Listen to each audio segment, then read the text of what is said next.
Hi guys, so first of all welcome, आप सभी का स्वागत है। एंड फ्रेंड्स, आज की इस वीडियो के अंदर हम बात करने वाले हैं अपनी आरबीआई असिस्टेंट की नोटिफिकेशन के बारे में। सबसे पहले तो मैं ये क्लियर कर दूं कि आरबीआई असिस्टेंट नोटिफिकेशन आने वाला है।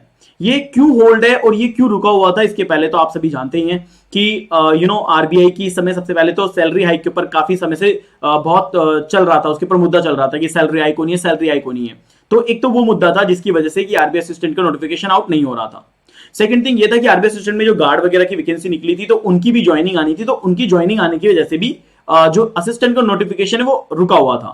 सो नाउ अभी दोनों पॉइंट क्लियर हो चुके हैं, सैलरी हाइक हो चुकी है। आपको सभी को पता होगा कि बेसिक जो पे है आरबीआई ग्रेड बी में ये करीब 57% इंक्रीज हुआ है, और आरबीआई असिस्टेंट में भी सेम इसी तरीके से ये इंक्रीज हुआ है। तो यानी कि जो सैलरी पहले 48,000 के आसपास आ रही थी, क्योंकि क्लैरिकल में जो सैलरी मिलती है जनरली 35 से 38,000 मिलती है, साथ में फिर आपके अलाउंसेस वगैरह ऐड होकर के वो करीब 48,000 पहुंच जाता है, जिसमें आपके न्यूज़पेपर है, आपका एचआरए है, आपका पेट्रोल है, आपका जो भी और दूसरी चीजें होती हैं उन सभी को ऐड करके वो सैलरी 48,000 तक जाती है।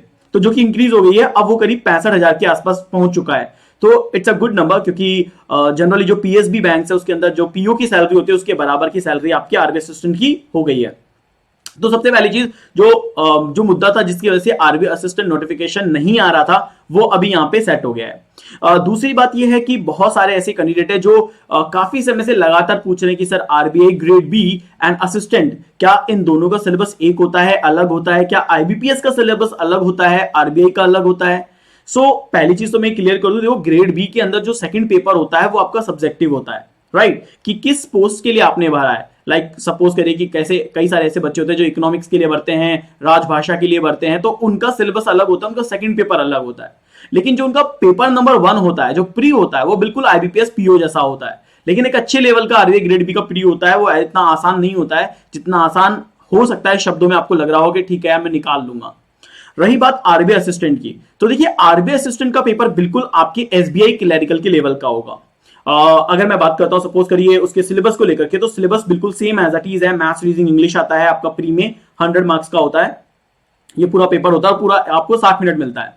एंड अगर मैं बात करूं उसकी मेंस की, तो मेंस में बिल्कुल जैसे एसबीआई क्लैरिकल मेंस का पेपर होता है, अपन कहते हैं ना कि अच्छा लेवल आता है और बढ़िया क्वेश्चंस होते हैं और काफी चैलेंजिंग पेपर होता है, बिल्कुल ऐसा होता है। तो इसके लिए ना आप क्या कर सकते हैं कि एक मेमोरी बेस भी आप लगा सकते हैं। जो बहुत सारे कॉम्पिटिटर्स हैं आपके, जो आपको प्रिपेयर करा रहे होते हैं, मतलब चाहे वो कोई से भी हो ऑर्गेनाइजेशन, उनके आप जाइए, उनके आप फ्री मॉक को अप्लाई करेंगे तो आप देख सकते हैं कि मेंस का पेपर कैसा होता है। तो एक तो वो चीज आपको हेल्प मिल जाएगी। तो सिलेबस जो होता है वो बिल्कुल आईबीपीएस का बोल दो, एसबीआई का बोल दो या आरबीआई असिस्टेंट का बोल दो, तीनों का लगभग सेम होता है। अभी हम बात करते हैं आगे कि सर ये नोटिफिकेशन आएगा कब। देखिए अगर हम मोस्ट प्रोबेबली लें तो ये तो दिसंबर का एंड हो सकता है, बट हाँ ये है कि जनवरी के अंदर, फर्स्ट वीक के अंदर या जस्ट 10 जनवरी से पहले पहले वो आपको सभी को आरबीआई असिस्टेंट का नोटिफिकेशन मिल सकता है। तो काफी अच्छी लाइफस्टाइल होती है। देखो आरबीआई असिस्टेंट की वैकेंसी ऐसा नहीं है कि सर एक क्लर्क की वैकेंसी होती है, बहुत अच्छा ये अपॉर्चुनिटी है। सैलरी भी अब तो काफी अच्छा बढ़ गया है, और जब सैलरी काफी ऑलरेडी अच्छा हो चुका है तो फिर आप ये सोचिए कि एक अच्छी अपॉर्चुनिटी हमें मिलेगी। और नंबर ऑफ वैकेंसीज जो होंगी वो अप्रोक्सीमेटली, अगर मैं बहुत ज्यादा भी नहीं बताऊं तो 1300-1500 तो है ही है, लेकिन ज्यादा भी हो सकती है, बिकॉज अभी कोई नहीं कह सकता कि एक एक्चुअल वैकेंसी कितनी आने वाली है। दोस्तों देखो, this is the good opportunity. आपकी ने अभी एसबीआई पीओ का पेपर दिया है, आईबीपीएस पीओ आप दे रहे हैं, आपने रिसेंटली अब आईपीएस क्लरिकल आपने दिया है, आरआरबी रिसेंटली आपने दिया है, तो कई सारे पेपर आपने कंटिन्यूसली दिए हैं।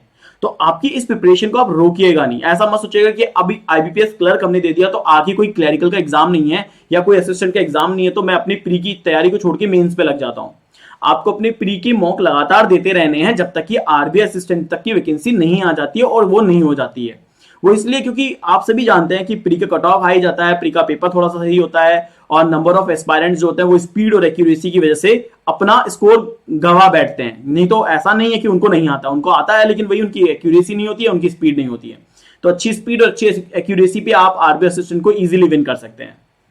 तो आप क्या कर सकते हैं, अब आपको सैलरी हाइक का पता लग चुका है कि सैलरी बहुत अच्छी हो गई, अच्छी खासी 70-75 हजार तक की सैलरी आपके अकाउंट में डिपॉजिट होगी, और बाकी सारे अलाउंसेस को कट पिटा करके आपको ऐड करके मिल जाएगी।